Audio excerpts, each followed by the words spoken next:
జొన్న పిండితోటి ఎప్పుడు రొట్టెలు చేసుకుంటాం కదండి, కానీ సర్వపిండి చేసుకోండి. కొంచెం సొరకాయ వేసి చేశాను. మీరు కూడా చేసుకోండి, చాలా బాగుంటుంది. సోరకాయ లేతగా ఉందండి. జొన్న పిండితో సర్వపిండి చేసుకున్నాము. ఈ సోరకాయ తురిమి సగం సరిపోతుంది. దీన్ని పొట్టు తీయని అవసరం లేదండి, ఎందుకంటే ఇది లేత సొరకాయ కాబట్టి. పచ్చిమిరపకాయలు ఒక 3 మిక్సీ పట్టుకోవటానికి. ఇందులో జీలకర్ర, కొంచెం ధనియాలు, ఎల్లిపాయలు ఒక 5-6 వేసుకొని మిక్సీ పట్టుకుందాం.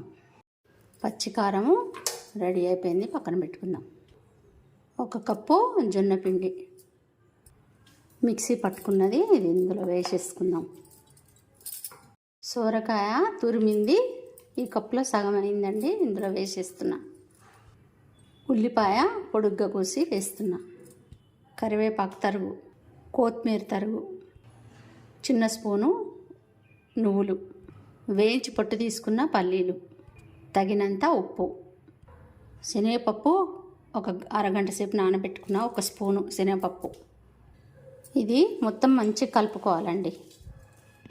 సోరకాయ తోటి కొంచెం మెత్తగా పడిందండి పిండి. ఇది వేడి నీళ్ళు కొంచెం పోసుకుంటూ ముద్దలాగా కలుపుకోవాలి పిండిని.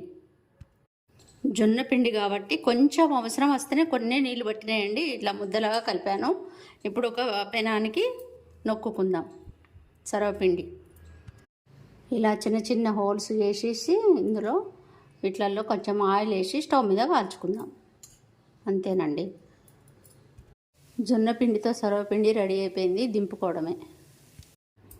జొన్న పిండితోటి ఎప్పుడు రొట్టెలు చేసుకుంటాం కదండి, కానీ సర్వపిండి చేసుకోండి. కొంచెం సొరకాయ వేసి చేశాను. మీరు కూడా చేసుకోండి, చాలా బాగుంటుంది.